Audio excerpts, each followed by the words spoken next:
LG화학 이제 들여다보면서 여러분들 걸로 만드셔야 됩니다. LG화학이 보면은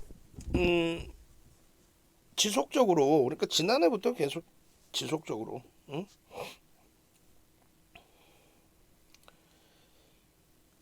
또 그 이전부터 2020년도 뭐 8월에서부터, 그리고 그 이전에, 그 앞전에 2000년대 초반에서부터 계속 LG화학 2000년대 초반에 한 3만 원, 4만 원 했어요.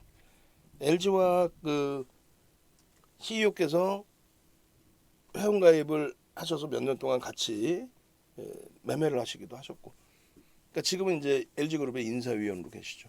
조남을 말씀드리기는 좀 그렇고, 결론적으로 이 LG화학의 경우 지금의 기준에서도 해석을 좀 잘 하셔야 됩니다. 응? 지금 50만 원을 이번에 하방을 굉장히 잘 지켜주고 있어요. 50만 원이 살짝 이탈도 되긴 했습니다만, 그리고 마지막 저점이었던 게 이제 4월 26일 날 테슬라가 트위터 인수한다고 해서 시가총액 5위 테슬라가 시가총액 5위예요. 5위. 순위가 시가총액 5위인 테슬라가 12% 급락 나왔을 때 LG화학이 45만 원대까지, 그리고 에코프로비엠이 42만 원대까지 내려왔어요. 그거를 이제 다 잡아냈죠.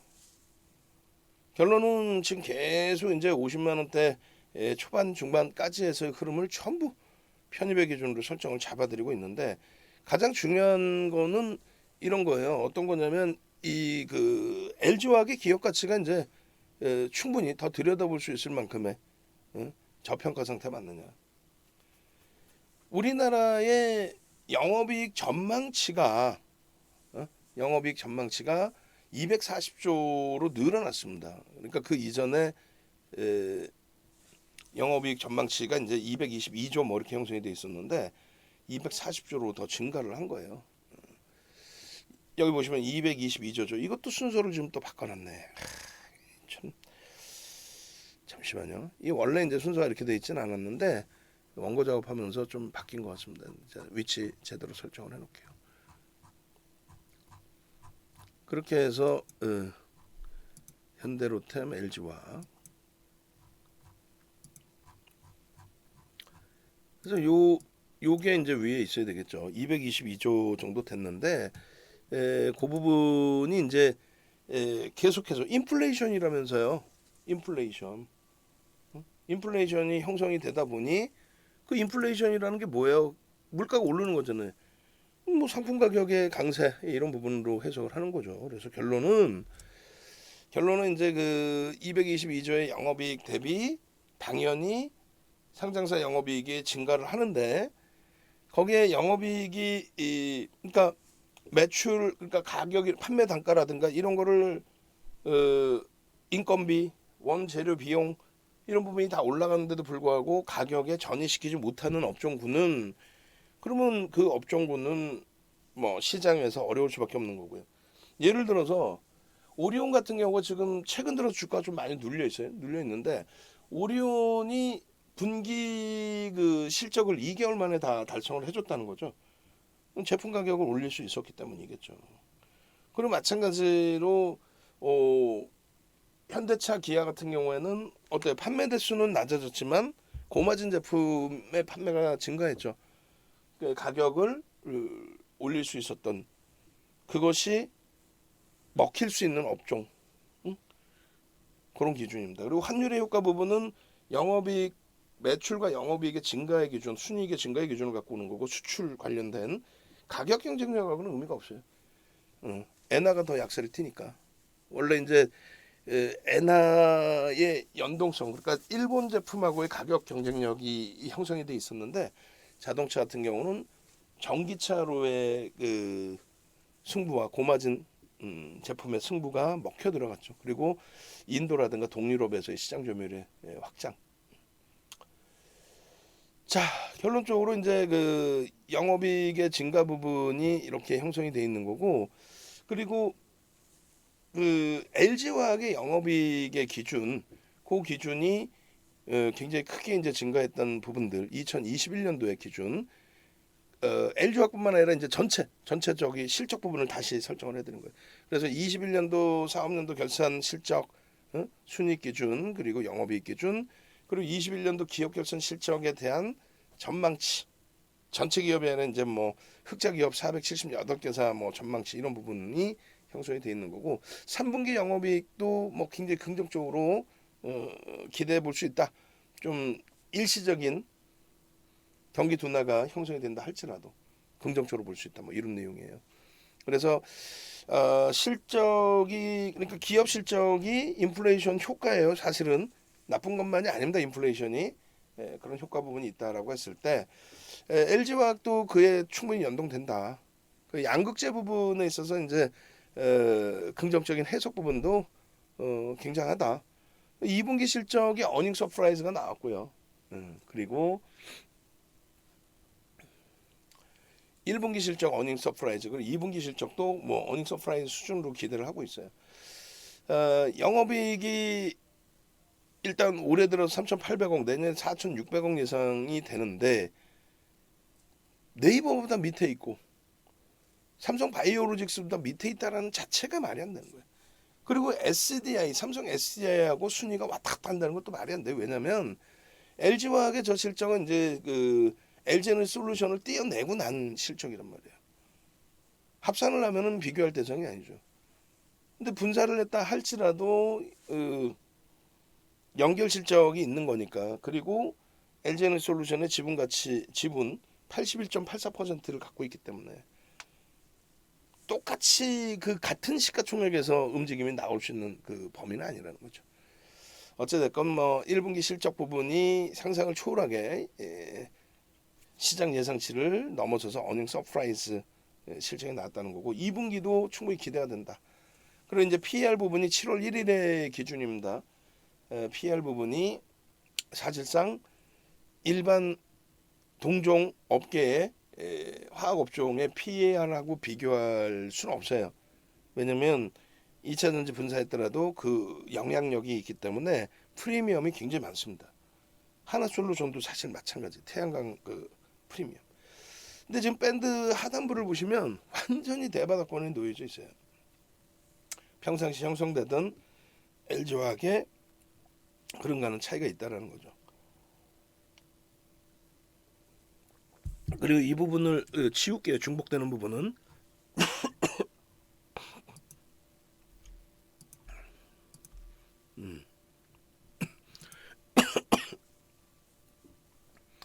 그리고 이제 LG 에너지솔루션은 이제 지분을 갖고 있잖아요. 81.84%. 그러니까 그거를 지분 가치를 다 계산을 해드릴 테니까 지금 81.84 그렇게 돼 있고 요렇게 요 부분이 뭐냐면 요거예요. 요거 굉장히 제가 보수적으로 이번에 21일 날 보수적으로 해드렸어요. 롯데케미칼이 이제 4.33배까지 확 내려와 있는 기준, 시장이 어려워서 내려와 있는 기준. 고 PER, 응?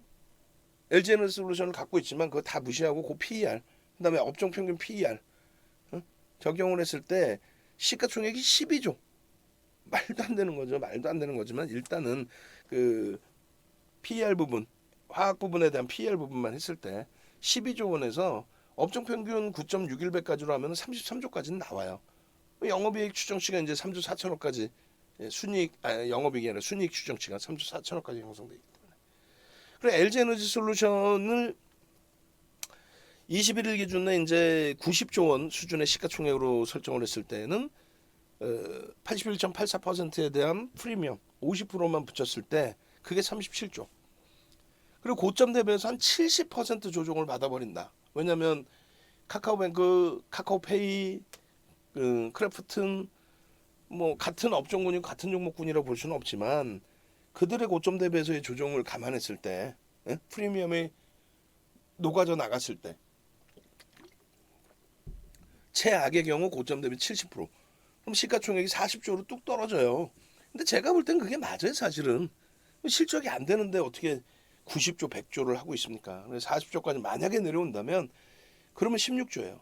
그러면 이렇게 기준을 잡는 거예요.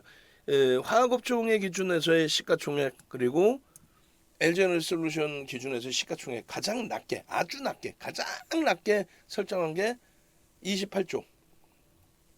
28조. 그리고 높게 형성한 게 70조. 그러면 상장 주식 수가 7천만 주니까 예? 주당 40만 원에서 100만 원. 그러니까 지금의 주가보다 더 빠질 수도 있다라는 건데 그거는 시장이 진짜 초토화됐을 때의 기준인 거고. 그러면은 뭐 얘만 빠지겠습니까? 다 빠지는 거지. 그런 기준이 아니라면은 최대 폭의 범위까지도 열어놓을 수 있다는 거야. 최대 폭 시가총액 규모. 그랬을 때 100만 원. 70조니까 100만 원. 가능성이 있느냐? 아니 105만 원까지 찍었어요. 105만 원까지. 물적 분할 뭐 악재네 어쩌네 할 때. 그런 맥락에 좀 놓고 보시는 게 옳습니다. 그리고 그렇게 해서 이제 우리는 IT 반도체 기준과 IT 반도체 기준, 그다음에 뭐 삼성전자, LG전자의 기준, 또 슈잉, LG노텍, DB하이텍의 기준 뭐 이런 쪽, 그리고 자동차의 기준과 그럼 당연히 LG화학을 들여다보는 거죠. KB금융이나 한국전력은 꾸준하게 들여다보는 기준이 설정이 되고 결론적으로 LG화학은 95년부터 배터리 사업을 지속해 왔어요. 응? 그리고 이제 뭐 미국 공장, 당연히 오바마 대통령이 LG화학 그 미국의 지역은 제가 까먹었는데 2000년 초반에 기공식 할 때 오바마 대통령 참여했어요. 세계적인 기업에서 미국에 돈 투자한다는데 왜 대통령이라고 못 올까? 올 수 있죠. 결론적으로 이제 물적 분할이 악재이냐라는 내용을 설명드리기 위한 건데 그 물적 분할 내용 때문에 DB하이텍의 주가가 또 뭐 과도하게 조정을 받았기 때문에 그래서 같이 들여다본 겁니다. 9월 17일 2020년 9월 17일에 배터리 사업 부분에 대한 분할 이사의 결의가 있는데 그 이전에 2020년 7월 말에 실적 발표 나오고 IR을 진행하면서 그때 이제 CFO가 기업 분할할 수 있다. 근데 그건 이제 2000년 초반부터 나왔던 얘기인데 그때는 실적이 없었기 때문에 분사해서 자금을 펀딩받기가 버거웠던 거고 이번에는 굉장히 우호적인 분위기였죠. 2020년부터 해서 미국의 민주당이 또 승기를 잡게 되면서 친환경 관련된 내용의 업체들 그 기준에 이제 테슬라의 전기차 거기에 이제 2차 전지 뭐 그렇게 기준이 된 거예요. 결론은 그렇게 되고 나서 일단은 분할기일이 설정이 되고 분할 상장이 된 건데 10월 30일에 임시주총을 해서 배터리 사업 부분 분할 의결이 됐어요. 근데 근데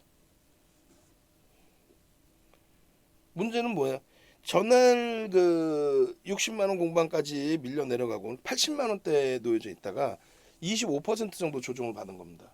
그리고 9월 첫 거래일에 2020년 9월 첫 거래일에 아휴 60만 원이 이탈됐어요.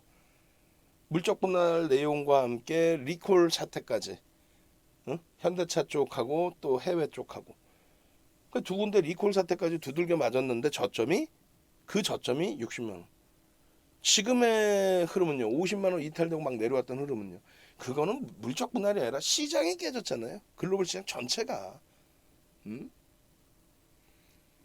2020년 9월 4일 분사설 이건 뭐 이미 7월 말에 CFO가 이야기했다라고 그랬잖아요. 이야기했다라고. 결론적으로 50%에 달하는 외국인 지분 50%에 달하는데 77%의 외국인 또 대주주 국민연금 뭐 기관들이죠. 다 합쳐서 77.5%가 의결권을 이제 위임을 받기도 했겠지만 찬성이 82.3%예요. 만약에 물적 분할의 악재라면 외국인들 50% 가까이 있는 외국인들이 찬성을 해줘요. 다 반대해 버리지. 응? 그잖아요. 결론적으로 이런 기준이 물적 분할에 대한 악재 요인 때문에 조정을 받았던 내용은 아니다라고 해석을 해드리는 겁니다. 그러면 뭐 때문에 조정받았냐라고 할 때 일단은 그 시가총액 상위 종목군들 보시면 2000년 3월 19일에 시가총액 LG화학이 16조 2천억의 시가총액 몇이에요? 7위였습니다. 7위. 예? 지금은 이제 40조 원에 왔다 갔다 하는데 그 40조 원 하면서도 지금 5위에서부터 7위, 그 8위 왔다 갔다 하고 있고 저 당시에 16조 2천억일 때 7위였단 말이에요. 7위. 예? 코로나19 때. 그리고 2021년 1월 11일 날 우리나라 지수에 이제 1차적인 정점이 찍힐 때 주도주들이 정점을 찍을 때 뭐 자동차주들 변동성 장난이 아니었고 그때 기준에서 LG화학은 시가총액 3위까지 올라옵니다. 70조. 70조. 100만 원을 넘겨 105만 원까지 갑니다. 아니 2020년도에 발표된 물적 분할이 악재였다면은 뭐 그리고 삼성 SDI 대비해서 할증이 40% 정도 붙어 있는 거죠. 지금 할증이 어디서 같이 놀고 있어요, 아주. 결론적으로 이제 7월 20일 기준에 LG화학이 38조 그렇게 해서 5위부터 8위까지 왔다 갔다 하고 있는 그 상황이 되는데 시가총액은 더 늘어나 있다는 거죠. 그 당시 기준에 예? 물적 분할 이슈가 불거지고 임시주총 발표하고 또 실질 그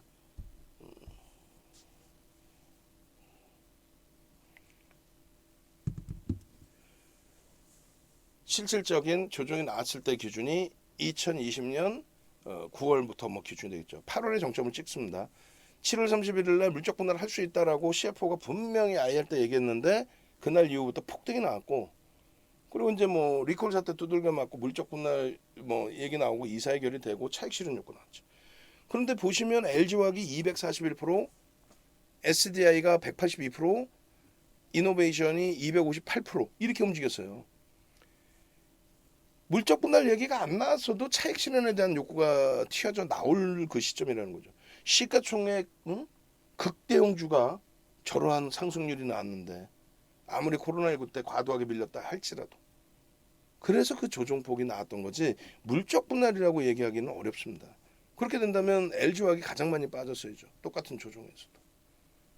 그리고 나서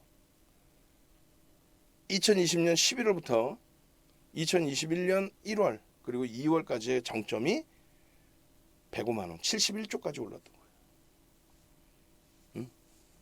어마어마하죠.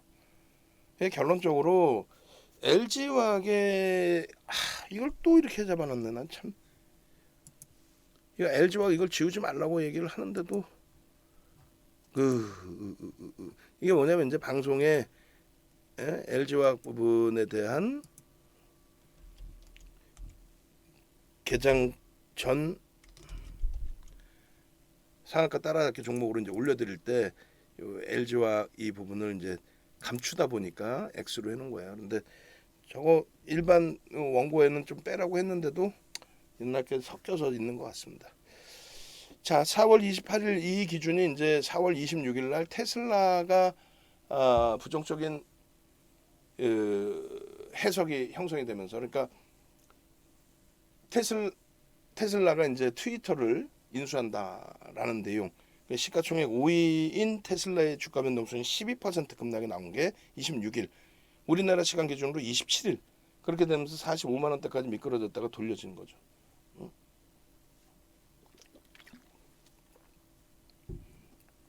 결론적으로 계속해서 7월 달에도 들여다보는 기준을 설정했고 7월 달에 일시적으로 50만 원이 이탈된 흐름이 있었지만 결국은 지난주에 엄청난 강세를 찍어줬어요. 다시. 그래서 우리는 계속 들여다보고 있고 58만 원 수준까지 60만 원 뭐 당연히 넘겨야죠. 원체 많이 빠져 있기 때문에 바닥에서 30%대만 이런 강세를 연출해도 주가가 굉장히 싸 보이는 현상이 연출이 됩니다. 그 실질 펀더멘탈 대비해서 싸고요. 저평가 상태고. 그래서 지속적인 전략을 이렇게 잡아드리고 있는데 시장 대비해서 지금 최근에 그러면 상당히 방어되고 있는 거죠. 바닥 대비해서 미끄러지질 않아요. 지금 보시면 50만 원에서 딱 지지를 잘 받고 있잖아요. 주봉입니다. 원체 많이 미끄러졌기 때문에 저점 대비 저렇게 많이 37.30% 올라와도 이게 올라온 거야? 라는 이런 생각이 들 정도.